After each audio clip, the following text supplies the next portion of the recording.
هذا الهوت دوغ بلحم الحوار، وهذا التين من ليوة، وهذه المقطعة من خضروات الخوانيج.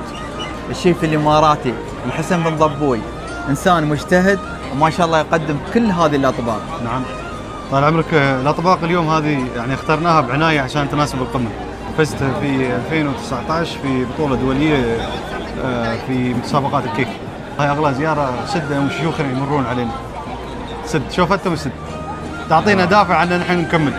والله نعم بس مجرد أنك تشوفها مر عليك هذا يكفي إنه يعطيك دافع أنك تكمل. أنت ما شاء الله عليك تدعم شباب البلاد. نعم هذا يعني اقل ما نقدر نسويه، يعني ان نتقصى شباب البلاد وين، او يعني مثلا اذا قررت اني انا احتاج منتج لمشروعي مثلا، واحاول اني اختار مثلا اذا حصلت مواطن مثلا يبيع هذا المنتج اصير اخذ من عنده. من متى بديت انت؟ بديت طال عمرك من 2016. من 2016. منو دعمك؟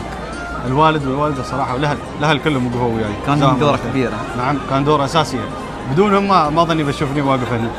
في القمة العالمية الحكومات عطوا الفرصة للشباب المواطنين يقدمون ما شاء الله إبداعاتهم. كل واحد عنده رسالة يبغي يوصلها ويبغي يمثل بلاده في أفضل صورة. فيعني القمة العالمية هذه يعني اتاحت لنا فرصة يعني لا تعوض.